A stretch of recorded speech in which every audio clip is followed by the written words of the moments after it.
So yeah, let's get going. Thank you. Really, it's so good to see those of you who've been here and all of these new faces as well. And it's been for those who have been a part of these, it's been a hot minute since we've all been together. We were talking about that too because of Thanksgiving and all of that. So we're just happy that we could all be here together right now before the holidays and before we jump into the new year. And each month in our Getting Unstuck series, we dig into these beliefs that are holding all of us back. And most of these beliefs go back to childhood. And we don't even know that we have them. They are really these false ideas that we hold on to. And with those false ideas, there's energy associated with all of them that becomes it's energy that can get trapped in our body. And that over time, it really keeps us from moving forward in some aspect of our lives. So that brings us to Lizzi Cutler, who is one of our favorite guides and soul sisters.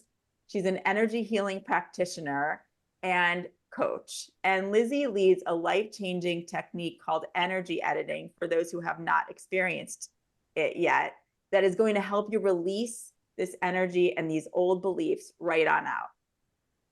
That's right. And over time, as we all know, and as Robin said before, the beliefs that we have not only get lodged within us, but they also turn into fears. And this week, we're focusing on the fear of being left out, as we said. And we could all relate to this at some point in our lives. It's just a terrible feeling, and it can make you feel alone and send you down a not-enoughness spiral, and which we're here to tell you is just not true. You are enough. You just need to know that yourself. So let's address that fear head on and release the energy so that there isn't a next time that you feel left out. Yeah. And before we get going, we want to encourage you to use chat to either respond or to what we're doing or ask any questions. We'll be looking throughout the session at the chat, and we're recording this. So for those who couldn't make it, which I know there's a number of you, hello. Or if you'd like to watch it again, we'll be sending this out later today. So hi, Lizzi, let's jump in and start talking. Hi. We first talk about, we talk about what an energy edit is. So what we're going to work on today and what we've been working on is, if you think about your subconscious mind as being like the little kid version of you, the 6, 7, 8-year-old version of you, and your conscious mind as being the current present being that you are, however many years young you are, what we're doing in these edits is letting the adult version of you see, hear, and understand what the child version of you programmed as a fact. So in the basis of the universe is responding to our vibration. It's responding to what we believe and what we vibrate on, not what we say we want, which is why sometimes mantras and affirmations don't get us very far. Because if we believe something different, the universe is going to show us what we believe and meet us where we believe we are truth versus what we say we want. So what we're doing in an edit is going back, noticing where it was programmed. And it's like the adult version of you can kind of clean out what the child version of you programmed in as a little kid. That's kind of what we're doing, and where we're going is we're in this instance, and the fear of being left out, we're going to go back and figure out, this isn't about like, go back to your childhood and see all the ways that the world has wronged you. This is truly about, from an adult perspective, you have so many tools in the toolbox now. You have so much more of an understanding of how the universe works and people and all the things. And so with the adult perspective, you're going to go back. I'm going to guide you back into this child programming place that you were in.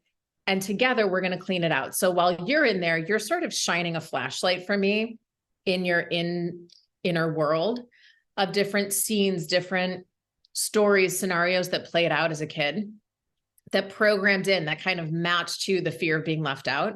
And as you're doing that, not only is the adult seeing what the kid was telling them was a fact, but I'm in there kind of weeding some of those things out. So you know how when you're in your garden and you pull a weed and like the whole root comes out effortlessly, and sometimes you got to like use the thing and really like break it up, and there's still weeds that get clumped off. That's what I'm doing. I'm going in and trying to pull as much out as I can. Oh, can't hear you. Oh, everyone was muted. Hang on. I got it. Can you hear me now? Yeah. Okay. I was saying that you absolutely do that. And that is why I believe in all the different ones we've done so far. And I know we've done some just one-on-one. It makes such a difference with how you go forward with in all of these different areas in the future, because it just makes it easier to deal. And I know the last one that we did was that fear of losing control. Mm-hmm. And in my own life, in these last few weeks, my mom unexpectedly fell ill, and it's been a real roller coaster. And she's actually making some slow progress, but we didn't think she would. And in these last few weeks, because I know we've done that work around that fear of losing control, and you can apply that particular principle to anything every single day. Obviously, we live in a world where we don't have control, even though we try so hard to.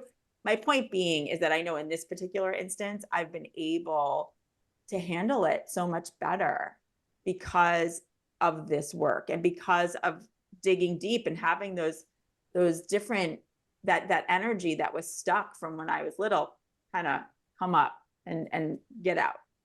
Yeah. So this work is really about understanding and learning what we thought we had the capacity to deal with, and what tools we had to deal with struggles as a kid. We're very limited, right? We only are able to do so much. Throwing a tantrum is one, right? Stomping our feet, storming out of the room and slamming the door, screaming. Like, we only have so many options. And then we get to adulthood and we wonder why we're so uncomfortable. We're either stressed or anxious or depressed because those tools aren't working anymore. Those old things that used to, right? Like if I stomp my feet and slam the door, at some point, mom is going to come upstairs and rub my back. But now when I do it, no one's coming and rubbing my back. And the inner child in me is kind of looking around going like, what's happening here? This is the worst. So it's like, we're giving your inner child new tools to level up, because you have leveled up. It's just that vibration is still in you because it's buried so deep. And they say that the veil between the conscious and subconscious mind gets sealed around 9 or 10 years old. So that's why as adults, intellectually, we know it's crazy to think throwing a tantrum is going to get me anywhere. And yet this fear of being left out, like the adult in us is saying like, well, it doesn't really matter if I'm left out. I know it doesn't matter. And yet my feelings are so deeply hurt. The trigger is so loud. So what we're doing in here is cleaning it up so the trigger can hit, and it'll hit kind of at that animal instinct level. And then the adult will come into the room and rub your back and say like, you actually don't have to worry about that anymore. Remember, we cleaned. We're okay now. And that to me is the most empowered we can be. Like if we can clean up the recovery and shrink the time that we're in that spiral of hell, better off we are. Yes. Yeah. One thing I wanted to add to for anybody who's new here, for me, as I've started doing the work, you catch yourself so much faster. Like, how many of us have ever said, like, I don't know what did that, why does that bother me? Like, that just seems to come out of my mouth all the time. Like, why did that bother me? And now I'm being able to associate it with something based on this work. And so now I can go, oh, that's why, instead of kind of spiraling around like that feeling and not knowing where it's coming from. So it's just another added value to actually doing this work, because you'll start to bubble up those recognitions a lot more quickly. Which is a great segue into talking about today and the fear of being left out. Why is it so pervasive? And I think we all know how it might show up in our lives, but let's really dive into it, Lizzi. So one of the reasons that we wanted to do this edit at this time of year is because the holidays can be, for some, amazing and magical and the most wonderful time of year, and for others, the most horrific, lonely, sad, challenging time of year. And whether you have an amazing relationship with your family or friends in the holidays or not, there's a lot of going back to sort of that age between like 5 and 10, in that range, where we have a very visceral fear of being left out, right? Every kid has had that fear of being the last one picked on the playground. the friends suddenly icing you out in second grade and not understanding why, the parents feeling like they're connecting to another sibling more than you.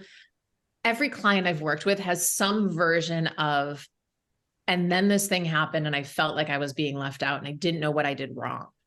So what we do at that age as little people, once we understand, either we see someone else being left out and we can see how crappy it looks, or if it's happening to us, we're still programming the same thing. That looks terrible, or that feels terrible. It actually feels like I might die if I feel that.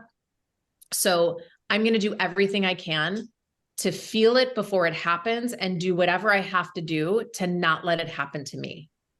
Right? So we start kind of chameleoning and morphing into whatever the pack mentality is, because we're so afraid of being outside the circle. If you've ever had the feeling of being outside the circle looking in, if you could just throw in the chat like a yes. And if you remember kind of what age you have that memory from, throw that in there too. But just kind of going back to the feeling of being, when you think about 5 to 10, it's kind of like pre-K all the way up to second or third, maybe even fourth grade-ish. Those are tough years. And we have no way of understanding. Every child has felt that way. So when your parent or an adult says, "Oh, sweetie, everyone's had that experience. It's no big deal," it's dismissing what we're feeling. And to go one layer deeper, I read this really cool book written by a neuroscientist, and she was talking about how at that age, as cave children, like as, cave babies, that we had the feeling, the knowing, the animal instinct, the survival skills of, if I'm in the middle of the pack, I'm less likely to starve and freeze and get eaten by a mountain lion. And especially for women, there was the feeling of like, I'm not going to be raped and killed by the caveman if I'm in the pack of women. I'm safer if I'm inside the circle.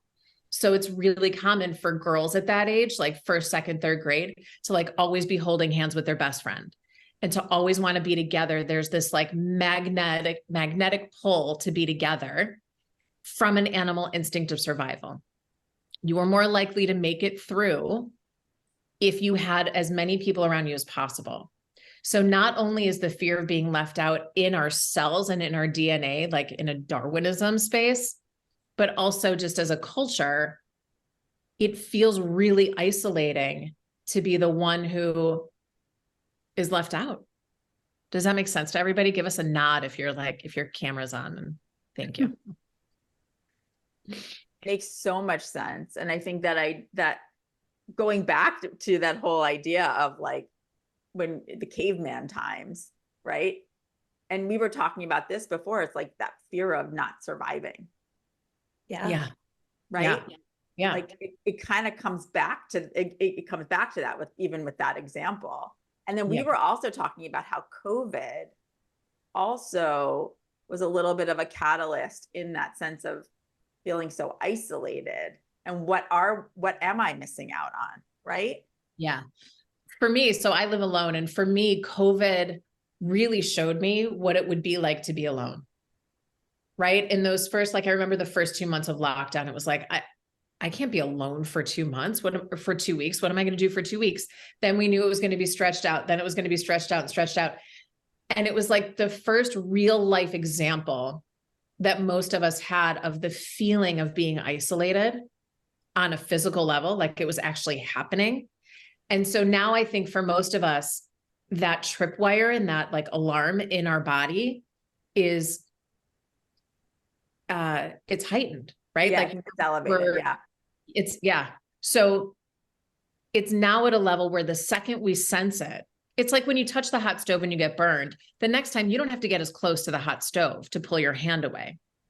So on a very energetic level, our bodies and our emotions are responding to this fear before we even realize we're doing it, right? If you're standing on a sidewalk and a car comes flying by, you move before you think move. Your body pulls you away. That's the animal instinct in our brain. And it's the same with being left out, right? So we get afraid of it before we're even aware of what we're afraid of.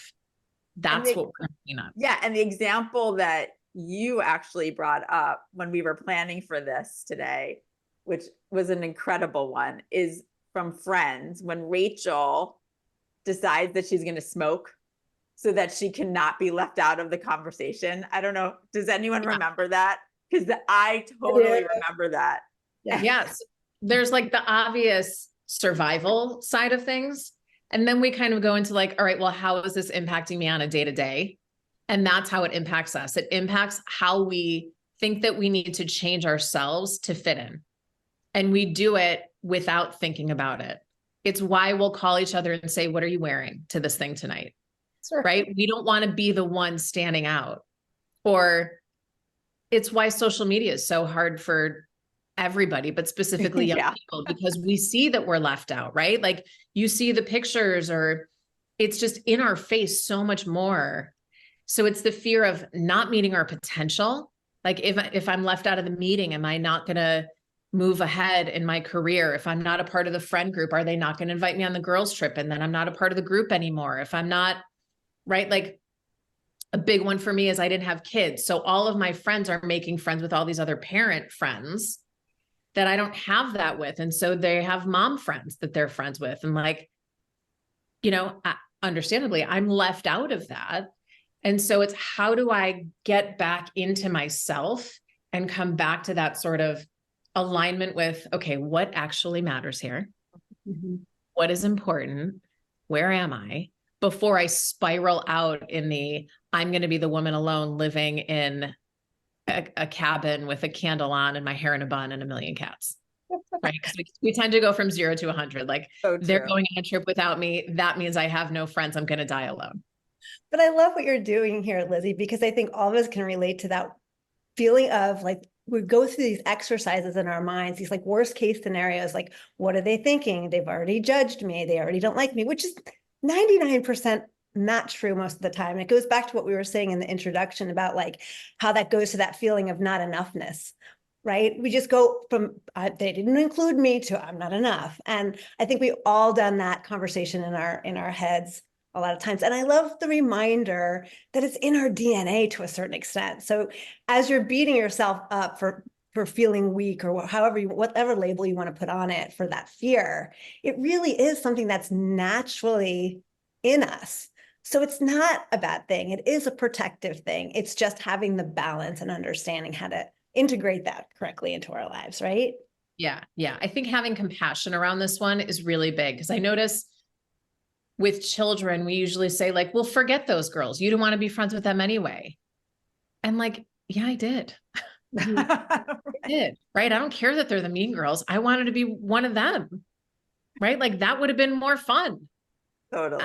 I did want to be picked. So it's about honoring it and then kind of saying, okay, that's a really shitty feeling. That's a really hard feeling.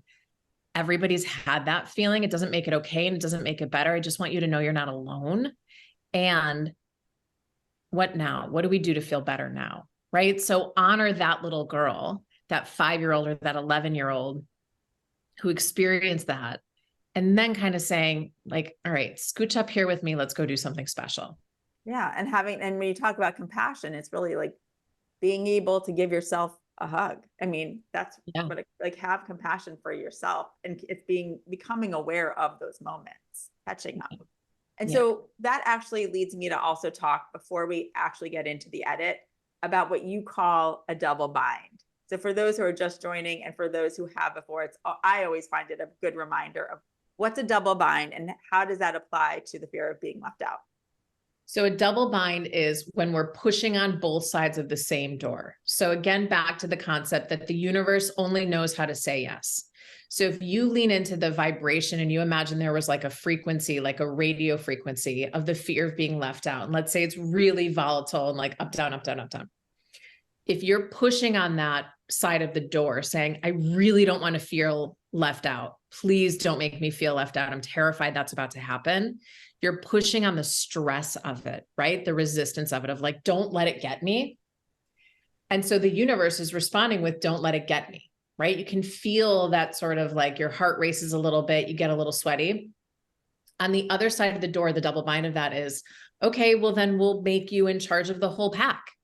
Here, we'll make you queen bee of the mean girls and you can figure it all out. And we're like, wait, don't make me that. So either side, we're sending out a stress signal, which is why we're always in that stress cycle. Because if you're feeling like I might be left out, and on the flip side is the fear, I might either be invited to everything, or I might be in charge of everything. And I'm going to make Karen share on this one in a second. That's equally as stressful, right? There's like the big joke now of, I want to be invited to everything, and then I want to say no. I don't actually want to go to any of these things. I certainly don't want to go when it's cold out, but I want to be invited. That's our sort of like happy medium of like, don't give me crap for not going, but invite me. So if you're sending stress on both sides of the coin, the universe doesn't know how to make you feel good. And when you're pushing equally and opposite on both sides of a door, the door doesn't move. That's the stuckness. That's the overwhelm that we feel in that sort of, I call it like the hyperventilating feeling of like, don't leave me out. And oh my God, I have so much to do. I don't have any time to just lay on the couch and veg, right? There's stress on both sides of it. So Karen, if you could kind of chime in about this whole, I also don't want to be in charge. Yeah, I mean, I was saying that earlier, you were touching on it, that whole FOMO thing. And I was saying when we were talking about this, I always feel the other way because I'm always overwhelmed. I always have too much on my plate. So I'm like, let them all do this. Let them all go to the parties and not invite me. Let me stay home in my little slippers by myself. And that's fine with me. I think one of the things that I also shared with you guys is that this overwhelmed feeling kind of perpetuates into not only the holidays, but in your everyday, right? So that fear of feeling left out of things for me is, I don't know, it's the opposite for me, I guess is the best way to say it. So if in a perfect world, I mean, we're all looking for balance, right? Like the idea of all of this is to find balance and to find appreciation in whatever we have. But the reality is we've been conditioned and trained to notice what's not working and then try to fix it. That's what our culture sort of teaches us to do. So for Karen, working a really demanding job, having a family, running a social scene, the whole thing, if you weren't invited to anything, would that cause you stress as well? Like you might say it in sort of like a joking way of like, do you do the thing, you do the whatever. But if you're not included at all, if you're not, does that also give you stress? It does. And like I was sharing, one of the other things that I was doing was I was compounding my stress by being the lead of the book club, of inviting everybody to book club, of being the one to invite everybody to game night. So to really push in the other direction of getting everybody together, and then feeling angry because I wasn't being invited back by those people to things, and wondering, oh, maybe they don't really want to come to my game night and to my book club. Maybe they're just doing it out of obligation. So it just kind of compounds the problem. But I think what you're saying is like the energy that I'm bringing to it is a little bit misguided. It's wanting to be accepted, wanting to have the friends, but also feeling like, why does it always have to be me? And it's overwhelming me. And I'm the busiest. I have such a busy schedule. And what are they really doing? They have time to do all the other fun things. So that to me is like a good example of that double bind and why that stress feels so overwhelming. Yeah. I think that's the perfect lead in, that wherever we are on the busy scale, I'm not that busy. I'm not overwhelmed. And I go into, like I have my own set of insecurities about all the stuff. So what we're doing in here is really cleaning up wherever you are. So even if I didn't give your example when I was going into it, all I'm asking you to do is be open, almost like you're going through the back of your closet. Like, what is back there? I don't even know anymore. What did I save from the 90s, and what's living in there? We're just kind of trying to open it up and see what's there from today's perspective. Is and there anything else? Yeah. Michelle put a really good note in the chat, I think, about not feeling like she's good enough for her mom. And so, Michelle, I think that's a really good example of where we're going to go back in time to that, younger you and see if you can remember some of those specific events with you and your mom and how that made you feel. It's a really good place to go in this exercise. Well, yeah. And I think the other thing, before we actually get into it right now, when you are about to do this exercise and we start, think when Lizzi starts and really says fear of being left out, which is how she will begin things, and wanting you to jog you into thinking about all those times that you felt left out. I personally start with my most recent time of feeling left out and then go backwards. So, because once you're in that energy of it, which I know I can recall one very recently, then you're in the energy, and all of these other memories that you may not have thought of in years just starts to come up out of nowhere. And so for me, it's like, I'll start with where I am in my life right now. Then I'll go back 10 years and back 10 years and back 10 years until I'm in that like 5 to 10 range. And I'm shocked usually for what comes out, because it's usually things I have not thought about in, 40 years. So anyway, I just wanted to bring that up, Lizzi, before you get going. So yeah, I also want to let you know that what we're doing here is, when we talked about that frequency, you're sort of connecting to that. And then your subconscious is going to know like, oh, and here's this memory. Oh, and remember this. And like you're building your case, which is what I want you to do. So not in a, not with like any angst attached to it, but really from a place of just looking back and seeing, and your subconscious will naturally pull out other memories that match it like a magnet, like you're pulling it up. And as you're doing that, I am energetically in there weeding them out and clearing them off of you. So you don't need to feel anything. You can't do this wrong. I'm literally going to ask you to just sit back and close your eyes, and I'm going to guide you through any thoughts that come up are normal to come up. You might feel a flash of heat. You might feel absolutely nothing. That's fine. It's still working.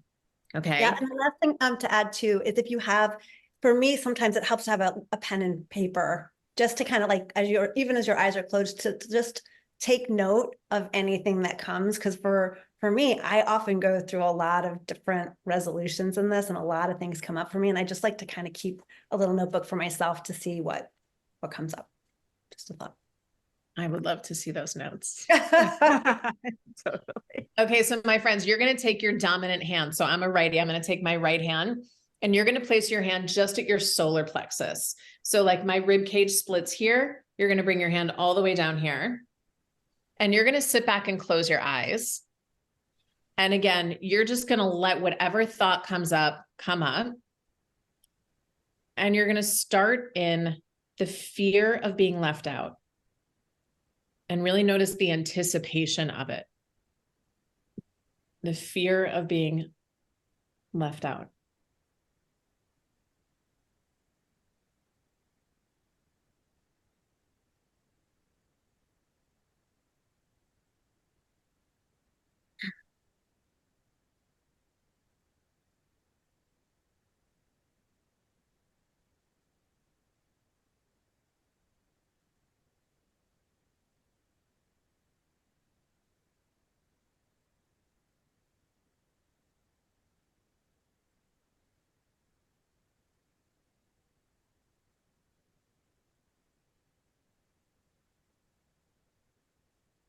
Breathe into your chest. We're pulling this out of your sternum, your throat. Imagine you could relax your tailbone. Fear of being left out.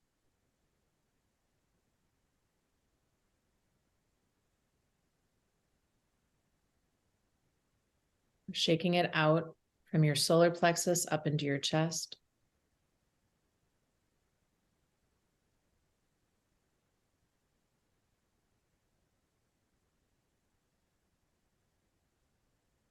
Fear of being left out. Go back maybe a decade, maybe a little bit more.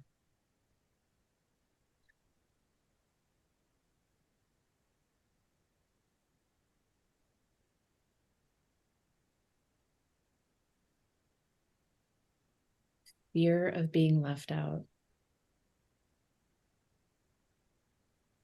Jump all the way back to your 20s.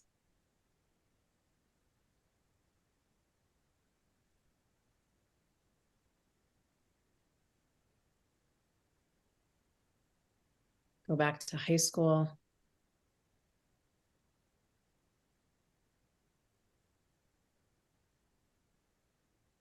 Fear of being left out.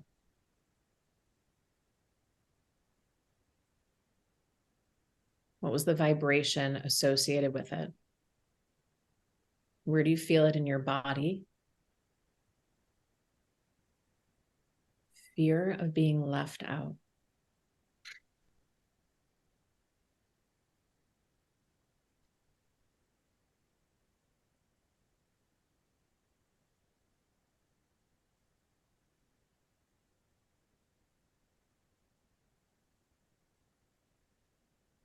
Fear of being left out. Go back to junior high, maybe middle school.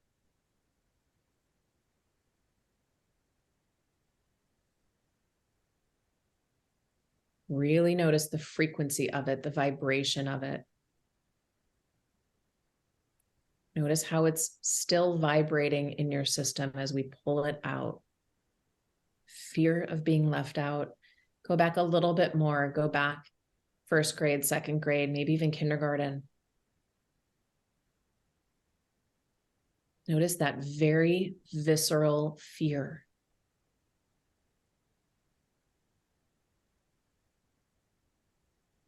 Notice what you saw happening around you. In classrooms, on the playground, at home.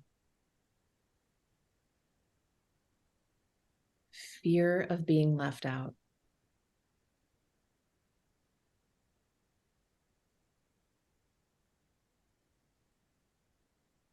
And staying in it, just ask your highest self if there's anything else that you need to see in order to be clear on this. This is you doing your own clearing, your own work.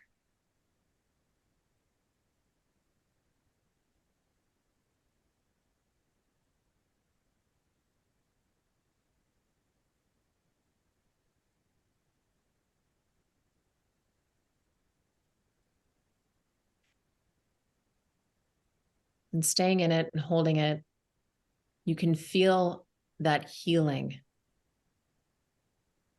You can feel it's almost like we're putting white light in the space where that fear used to vibrate. You can feel the adult coming around and holding that little inner child version of you and acknowledging that they were right. It did feel horrible to be left out. And acknowledge that there are new tools, new ways of feeling complete in yourself. You have new access now. And it's okay to let the fear, let the anticipation of being left out go. It's safe to let it go.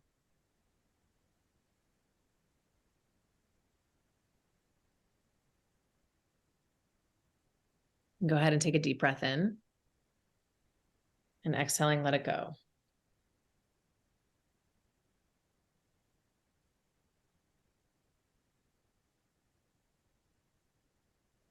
Good. And you can shake that out, grab a sip of water. And feel free to throw in the chat what came up for you in there. And we're just going to spend some time briefly sharing what came up and kind of what we can do to keep this clear for you. Before I forget, you're going to want to soak your feet in Epsom salt for like 20 minutes. I just sit on the side of my kitchen sink and soak my feet in the sink in warm water for like 20 minutes. It's going to help pull more of that out. I pulled out as much as I could, but just to sort of get the rest of the gunk out, and drink at least 2 liters of water today. I know it seems like that wasn't that big a deal, but if tomorrow or the next day you feel like you want to murder somebody and your skin is crawling, it's because you need to soak your feet and drink more water. Karen's had that. Not that she's going to murder anybody, but You've gotten the 911 phone calls. It's a real thing. Yeah. Robin, what came up for you in there, if you're open to sharing? I mean, I'm always just shocked by what comes up. There were 2 distinct memories that came up, which I have not thought about in many, many, many years. One is I moved from New York to Chicago when I was in 4th grade. And so I very much remember wanting to make new friends and all of that. And I had started to make new friends, and they came over to my house to ask me to play. And because a bunch of them lived down the street from me. And I remember my mom had so many rules growing up, and a lot of them did not feel very normal to me. And so it must have been like 5 o'clock or 5:30, and my mom wouldn't let me go out and play. But I was up in my room, and I heard them come to see if I could go play. And she said, no, Robin can't play. And there was no reason, like, except for her own rule, like I hadn't done anything wrong. I wasn't in trouble. She just decided like that wasn't okay. And I remember laying in my bed crying because all I wanted to do was like go hang out with these people that I was trying to make friends. And she stopped me. And I cannot believe but I very much remember how upset I was and how wrong I thought it was. And then also just how I thought I was missing out. Like they were going to have this good time. And I just thought of that as like a catalyst for so many things that I was going to be missing out on these friendships. So that was a big one. And then I remembered a couple years prior when I was in third grade, I had chicken pox and something else, and I was out of school for like a month. And I kept having to miss other people's birthday parties and my own birthday party. And I was so upset that that no one was going to be my friend when I came back to school. Yeah. Yeah. Well, anyway, those were the two, but that one when I was in fourth grade, huge. Like I can still feel it. Well, again, it's the fear that they're all going to move on without me and I'm not going to have anything left. Like I'm going to be forgotten. Yeah. Karen, what came up for you? Always things I haven't thought about, just like Robin said. And mine was similar to yours, Robin. When I was in third grade, I had pneumonia and I was out of school for a long time. And school was one place I always felt like I was comfortable, and I liked it. Like I always felt comfortable there. And I remember going back to school a little bit with that same apprehension, but it was different because what I had missed was, when you learn your cursive writing, everybody had done that. And everybody got like a kind of a graduation certificate once they got their penmanship approved. And I remember being literally like, you had to write it on the blackboard, the whole thing. And the teacher saying, nope, Karen, sorry, not good enough. So it was in front of the whole class. Oh, They had all like I was very much at the end, like they were all moving on. They were all doing everything in cursive. And so I felt very much isolated from that group. And to what we were talking about earlier, so fear of missing out, fear of not being part of the group, but also fearing the not enoughness, right? It's like, oh, not good enough. So very much tied together with that. So I think it's like it's a double whammy in a way, because it's not only the fear of missing things, but it's also that it's because I'm not good enough. I would say for 99.9 of these edits, it's important for me, for my own journey, it's been really important to go through kind of each one for its own value. But underneath most of them goes back to the fear of not being good enough, which if I'm not good enough, I'm going to be alone. Mm-hmm. And the aloneness piece is such a core, like as animals, right? We know that this was part of why COVID was so hard. We know that we're pack animals. And so being completely isolated all the time feels like torture, right? Like in prisons, the way they torture you the most is sending you in solitary confinement. It's like the worst punishment you could do to a human. So that fear, that instinctual fear is so deep in us. And really what we're striving for in this whole journey is the feeling of wanting to be enough, right? Like someone just tell me I'm enough. And it's the seeking for someone else to give us permission that I am now enough. That's that thing that we're always chasing, that like every celebrity, every billionaire will say like, I thought it would do it. It didn't do it. It's the self-acceptance, right? It's the, okay, I'm going to love you. I'm just going to love you. And we're just going to be enough. no matter what comes up, no matter who's mean or who invites you to the book club or not. We're just going to be enough because my approval is going to be enough. That's what we're all seeking. Lizzie, do you want to talk about some of the ones in the chat? I think there's some good examples there too. Yeah. I'm seeing Michelle's. It said, I also had the thought coming up that in my adult life, I've noticed that I pay for my friendships. Mm. Yeah. So that again, it's the desire to be seen and acknowledged and valued at your authentic, purest, most vulnerable.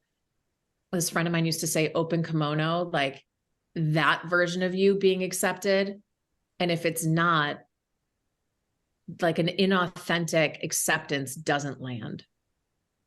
Right. So if there's a payment or there's some kind of a trade, it's not going to hit that part. It's not going to satiate that thing that we're looking to satiate.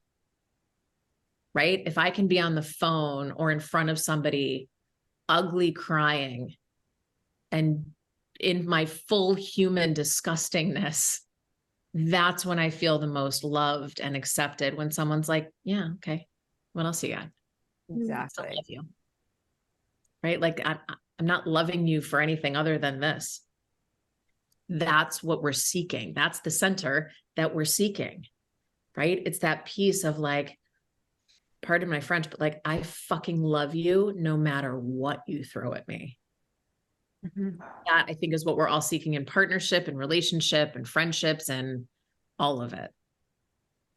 Does that resonate? Very much. And then Lorella also shared. Oh, I had a lot of my memory this year and working on healing. It brought back a few. One was in grade 4, a girl from class and I being left out. And then as I ran through teens, 20s and forward, I could pinpoint from my career. It was most prominent this year when I became ill. Yeah, that to me, like the illness is sort of the, and Robin, you can maybe speak to this too. It's like our soul or universe will sort of give us like a gift, which doesn't feel very gifty at the time, but is something big to really present all this stuff to us. Right. I call it concrete, but there's sort of like that smack of like, okay, now go deal with this. And it sounds like that's what you were getting. Robin, if you have anything to add to that. Yeah, well, I have different ways I could go with it, because I think what I've been, there's my own experience with illness and needing to pay attention, right, from a few years ago, when I had to have a hysterectomy because I kept ignoring certain issues that were going on, and I knew that was for me to really stop. And I think it's all energetic. I think so much of that was energetic and having to do with mother issues and all of that. I also see what's going on with my own mother right now, and also not ever dealing with certain energies and how that really has stuck in her and caused such illness. That to me is so prevalent. And Lizzie and Karen know a lot of what's going on right now.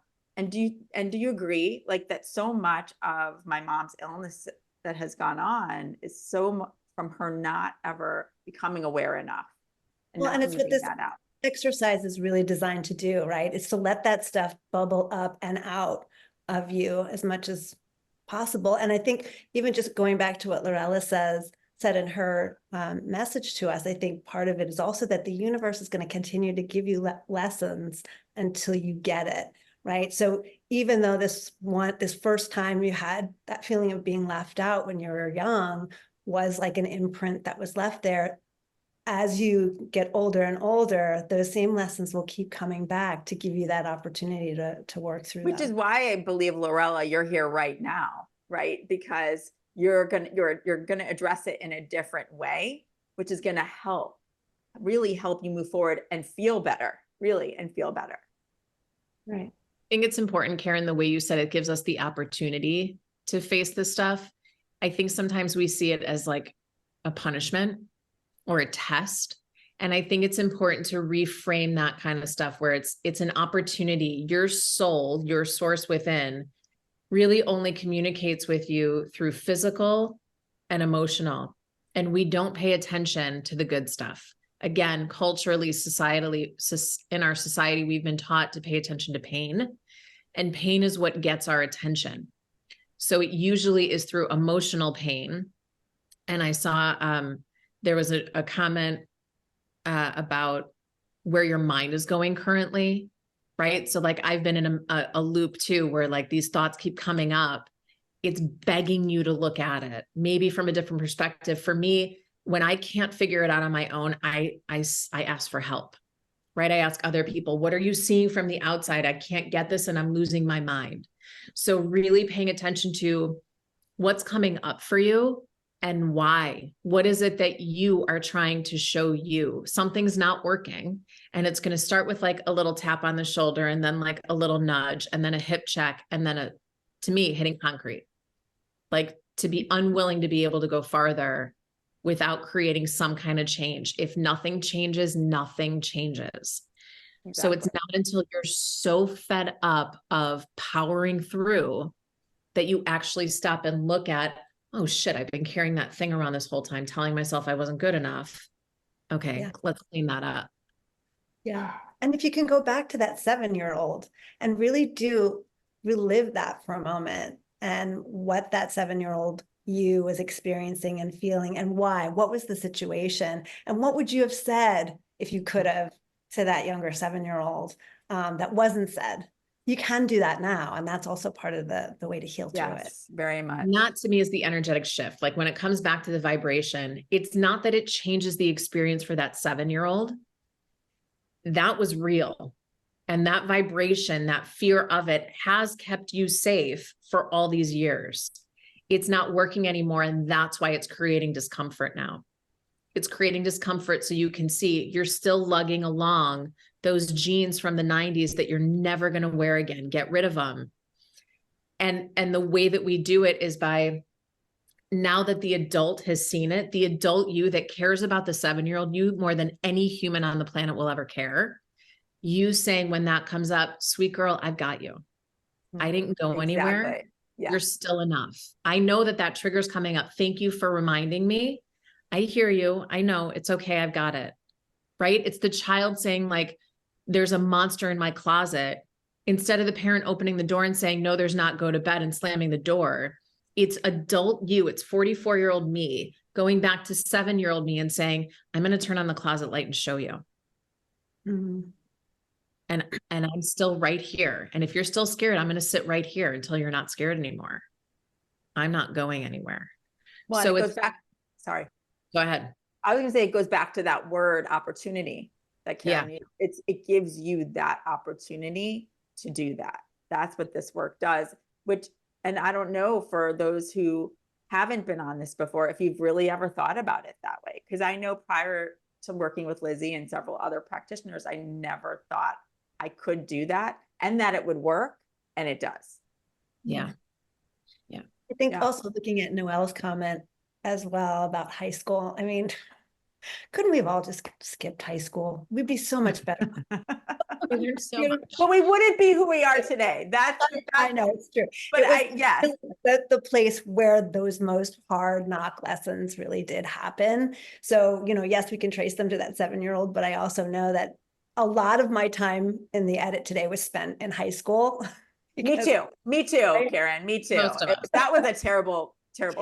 It just seems to be the time you're most vulnerable when you're further away from that time of that 7-year-old at least had a morsel of memory of the perfect selves that we came into being. That's time true. You're in high school, you're right. It's taught out of you, and that's I think where a lot of that solid underscoring of the not enoughness and the fear of being left out really gets hemmed into your subconscious, and that's where it's hard to let go of. Yeah. Karen, I agree. And for those of us who have kids in middle school and high school who are growing up with social media, I literally feel like Lizzi's edits need to be like a cut-in loop after they start scrolling and seeing whatever they see on social media. I feel like Lizzi, like, we just need to have you on replay. I've created a program for kids where you just listen to 4 edits a week. So it's like you listen to a thing for 15 minutes a week. I would love to like beta test your kids. Oh, Yeah. And bring it you know, on. Well, Bella is all over that. So, Yeah. yeah. Yeah. Yes. Yeah. I mean, it's so sad. It's so hard. It's so Yes. hard. I feel so Yeah. bad. I mean, I feel bad for the way I went to high school, and I feel way worse for what they've got going on now. Yeah. Well, and let's talk about how we put this into action now. So now it's about letting this process. So you're going to kind of just let this be. And I want you to just pay attention and notice, where are you responding differently? Where are you noticing things differently? Normally in a one-on-one session, we're doing like anywhere between 6 to 12 of these in a session. So it's much more intense, but you're still just with this one edit, you're going to notice things have shifted. You trigger a little bit less. You have a little more patience. You have a little more space, room to breathe before the trigger response comes up, and you recover faster. So you really just want to let it settle, let it process. And maybe go back and watch especially if this is your first time, go back and watch some of the other edits that we've done. Yeah, that's a great idea. And they're all available on YouTube. And I always make sure that those links are also in the email that I send out. Yeah. And watch with your kids, like introduce them to this work now. Let them know what's happening now. And it will immediately start to shift. So just by your adult self, your conscious mind, now noticing what your subconscious mind, your inner child, was telling you was a fact, which was not a fact, it's already shifting. So now it's just about kind of watching it unravel and the new programming open up. Yeah. And we know that, again, we did this now too, because we know holidays are coming up. There's all kinds of activities going on. And so we hope that this can actually really help you in these next few weeks, because what you'll notice, to Lizzi's point, definitely do the Epsom salt. Because in these next few days and really week, you're going to notice that there are these little things that bubble up. For me, it's usually when I first get up in the morning. As I'm getting up, I have the most random thoughts after doing these edits. And then it takes me a minute and I'm like, oh yeah, that's because we just did that. And so then it's releasing them. Yeah.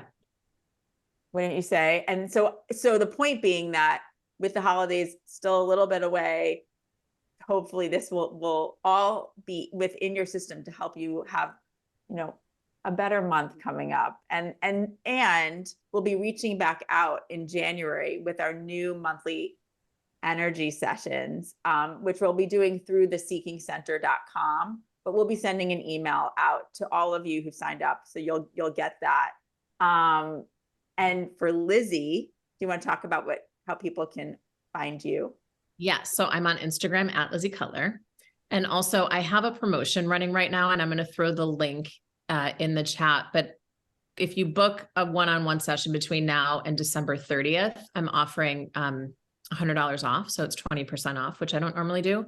So I'm going to throw that in. And in a session is where I sort of go in and do the work with you and on you to really clean out, like, what are those old fears that are so hard to recognize from the inside because you've never known adult life without them. So really getting clear on putting words to where's the work and how do we change it. And my website is lizzicutler.com. I'll throw that in too. Yeah. And again, and I'll make sure all of this is in the email. And really check out the seekingcenter.com. And Karen and I have a weekly podcast called The Seeking Center. And we're really excited to have met so many and to see the faces that we've been working with over these last really 7 months, I'd say 7 or 8 months. And we're excited about working together with all of you in 2024. So let's clear things out and make it the best one yet. Happy holidays. Happy New Year. Thank you all for being here. Yes. Thanks for your comments. And thanks for being vulnerable. Yeah. And allowing us to be vulnerable too. Thanks, everyone. Happy holidays. Bye. Bye.